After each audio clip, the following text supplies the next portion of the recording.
Salam sehat, salam bahagia semuanya. Hai, apa kabar? Saya Ami. Pertama-tama saya ucapkan terima kasih sebanyak-banyaknya kepada kalian semua yang telah bersedia menonton dan mendukung channel video ini. Dan mohon maaf apabila penyampaian bahasa Indonesia saya kurang bagus. Hari ini saya akan berbagi cerita dari buku Master Lucian yang berjudul Langit Tahu.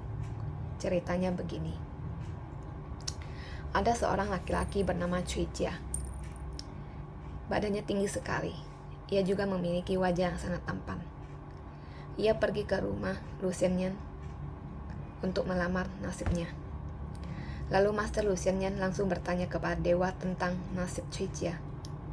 Dewa hanya menjawab, langit tahu. Master Lucian Yan bertanya kepada dewa, tentu saja langit tahu, tapi bagaimana dengan nasib Cui Jia? Dewa menjawab lagi, langit tahu. Lucian Yan merasa aneh sekali, lalu bertanya kepada dewa untuk ketiga kalinya. Kali ini dewa menjawab, langit tahu, tapi ditambah satu kalimat lagi. Karena perkataan langit tahu ini, nasib Cui Jia menjadi sangat baik sekali. Ia mendapatkan berkah yang sangat bagus dari langit, sehingga masa depannya menjadi cerah. Lalu Master Lucian Yan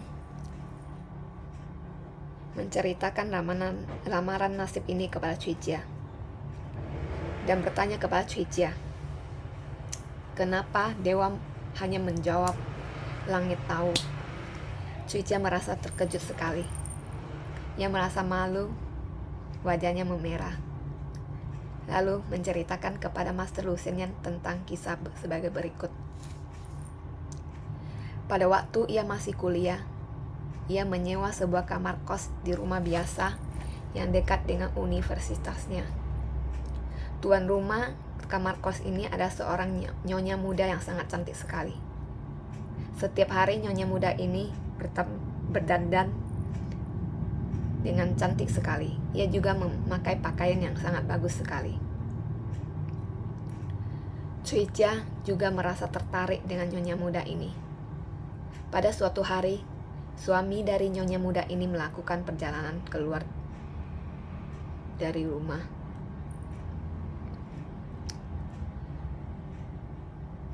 Suatu kali, Cui Jia melewati kamar tidur nyonya rumah ini. Kamar pintunya terbuka. Nyonya muda ini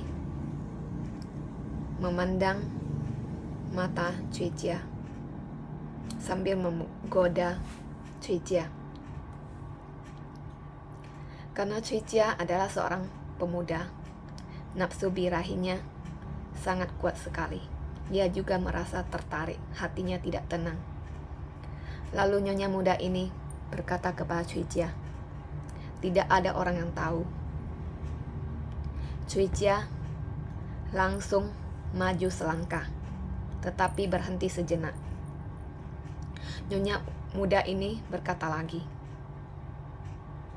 sekali-kali kita bersenang-senang tidak ada yang tahu. Cui Jia hatinya tidak tenang sekali. Nafsu seksnya mulai memanas, menyala-nyala.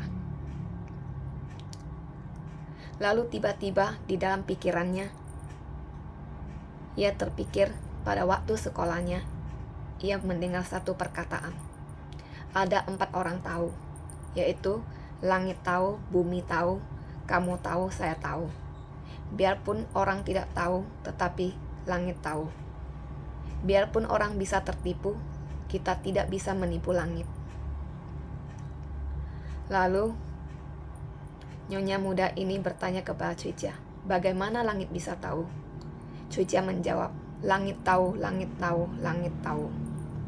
Lalu Cui Jia berbalik badan, lalu meninggalkan kamar nyonya muda ini. Pada malam harinya, nyonya muda ini pergi mengetuk kamar kos Cui Jia. Dari celah pintu kamar kos Cui Jia menghirup bau parfum nyonya muda ini. Hatinya mulai tidak tenang lagi. Ia berpikir, asalkan ia membuka pintu kamar ini, ia pasti bisa memeluk badan nyonya muda ini dan merasakan kesenangan. Tetapi dalam pikiran dan dalam hati Cuicia memikirkan perkataan ini. Langit tahu, langit tahu, langit tahu. Pada akhirnya Cuicia tetap menahan diri, mengendalikan nafsu seksnya dan tidak membuka pintu kamar kosnya untuk nyonya muda ini. Keesokan pagi harinya, pagi-pagi sekali, Cuicia langsung bergegas mengumpulkan pakaian-pakaiannya dan segera keluar dari kamar kos ini. Ia lalu pergi menumpang ke rumah kos temannya. Di sana temannya bertanya kepada Cuicia, "Kenapa kamu menumpang ke kamar saya, pindah ke sini?" Cuicia menjawab, "Tidak apa-apa, saya cuma merasa tidak cocok di sana." Cuicia tidak berani mengatakan peristiwa dengan nyonya muda ini kepada siapapun, termasuk temannya sendiri.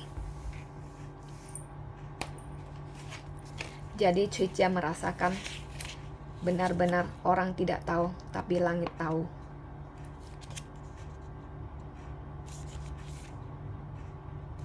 Cuicia juga menceritakan sebuah kejadian yang terjadi kepada dirinya kepada Master Lucian. Setelah kejadian di kamar kos rumah nyonya muda itu, Cuicia telah pindah kamar kos selama 5 kali. Pada suatu malam di kamar kosnya, ia sedang tertidur sangat pulas sekali. Ia merasa sangat capek, tidak tahu apa-apa lagi. Tapi di dalam mimpinya ia mendengar suara, "Langit tahu, cepat-cepat bangun. Langit tahu, cepat-cepat bangun. Langit tahu, cepat-cepat bangun." Lalu setelah mendengar suara ini, Cuicia terkejut dari tidurnya, lalu bergegas melihat jendela kamar kosnya. Ternyata di rumah sebelahnya telah terjadi kebakaran. Apinya sangat besar sekali. Asapnya sangat tebal sekali. Lalu Cuicia bergegas membangunkan teman kosnya dan langsung menelpon ke badan pemadam kebakaran. Lalu mereka berdua bergegas keluar dari kamar kosnya. Seketika mereka meninggalkan kamar kosnya, api telah menjalar ke kamar kosnya. Kebakaran ini sangat besar sekali. Banyak sekali orang yang meninggal dunia dan banyak sekali orang yang terluka. Kebakaran ini menyebabkan hangusnya 6 buah rumah yang bertingkat 2 dan juga mengalami kerugian yang sangat besar sekali.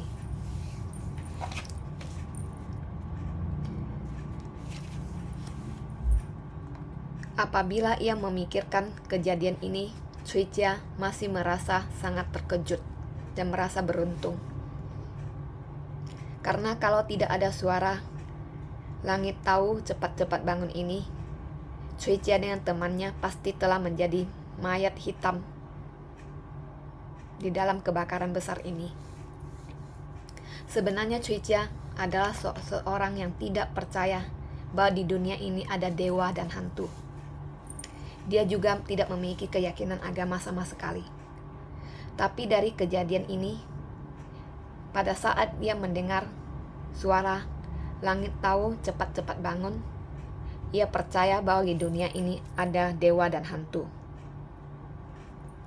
Kemudian Master Lucian berkata kepada Cuicia, benar di dunia ini benar-benar ada dewa dan hantu, meskipun kita tidak bisa melihat mereka. Jadi kita tidak bisa menipu langit, biarpun kita bisa menipu diri kita sendiri. Cuica lalu bilang, benar-benar langit tahu. Si Chun bilang, kamu adalah orang yang sangat baik, bisa mengendalikan nafsu birahi kamu. Cuica cuman bilang, saya hanya beruntung.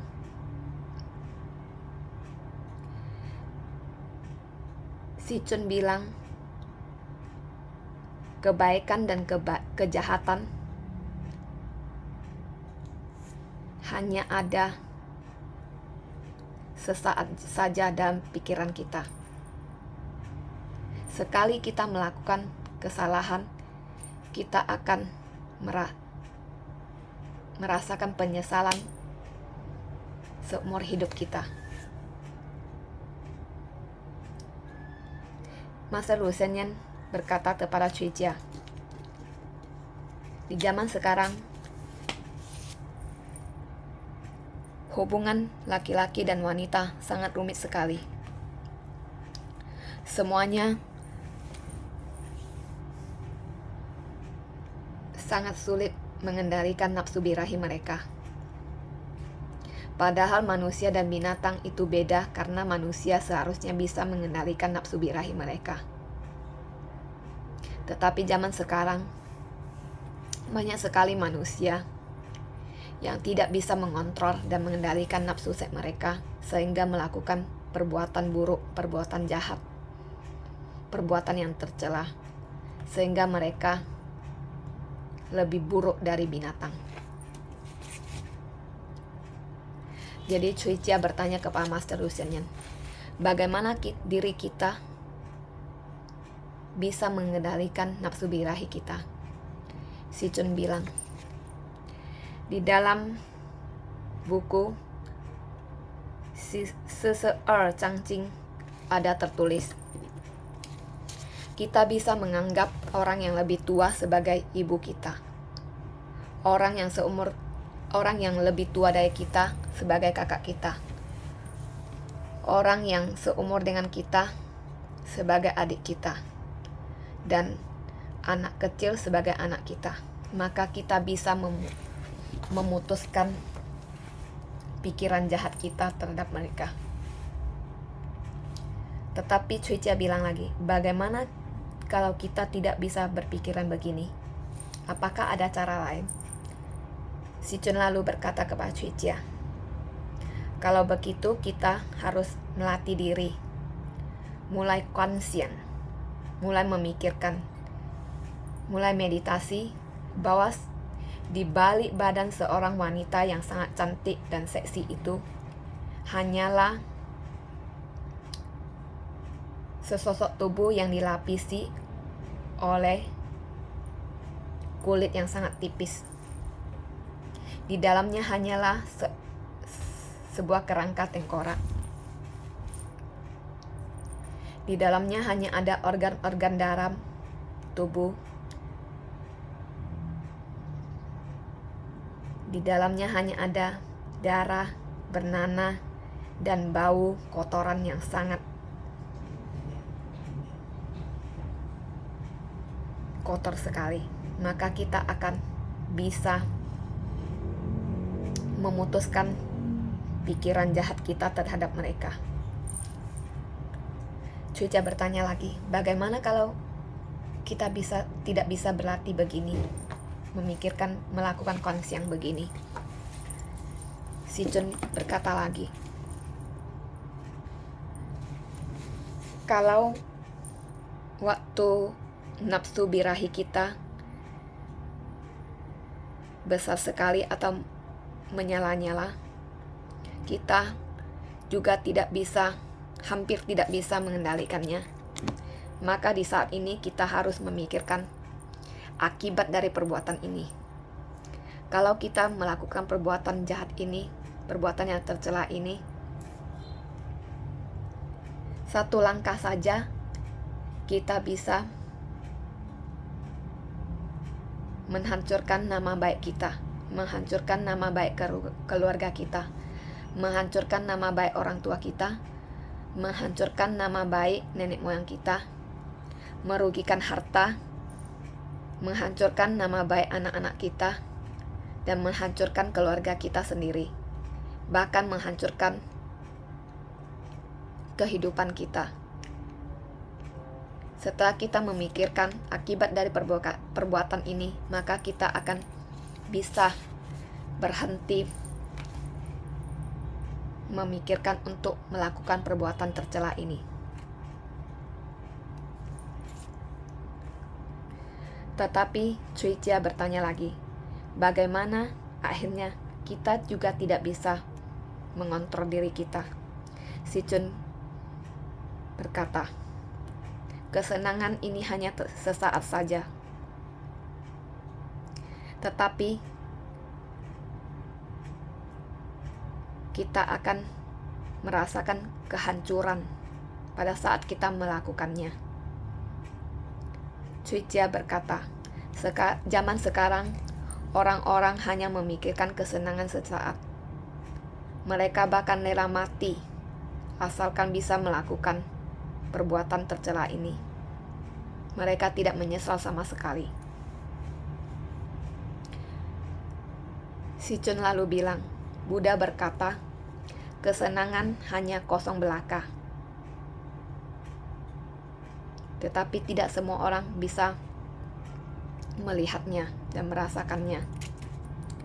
Sebenarnya perbincangan si Chun dengan Cui Jia ini adalah masalah yang sangat besar yang sedang dihadapi masyarakat sekarang ini. Karena zaman sekarang ini banyak sekali laki-laki dan wanita yang asal-asalan melakukan hubungan badan. Dan banyak sekali orang yang berzina, melakukan selingkuh, biarpun mereka sudah memiliki keluarga yang baik. Tapi marilah kita semua melatih diri kita untuk bisa mengendalikan nafsu birahi kita, untuk tidak melakukan perbuatan tercela yang bisa menghancurkan hidup kita. Si Chun dari cerita ini ingin mengajarkan kepada kita, marilah kita menghargai diri kita sendiri, mencintai diri kita, supaya tidak melakukan perbuatan tercela ini. Marilah kita semua berlatih diri, setiap hari melatih diri untuk bisa mengendalikan nafsu birahi ini. Biarpun sebenarnya si Chun berkata, sebenarnya kita semua manusia memang terlahir dari nafsu ini. Jadi di setiap diri kita pasti ada nafsu birahi atau nafsu seks. Jadi semuanya tergantung dari diri kita sendiri untuk bisa mengontrol dan mengendalikannya supaya tidak melakukan perbuatan yang tercela, perbuatan yang buruk. Jadi terakhir, marilah kita semua mendengarkan perkataan si Chun untuk melatih diri, mengontrol diri kita, untuk bisa mengendalikan nafsu seks kita, tidak asal-asalan melakukan hubungan badan dengan orang lain, tidak melakukan selingkuh yang bisa menghancurkan keluarga kita. Terima kasih atas perhatiannya. Semoga kita semua berbahagia.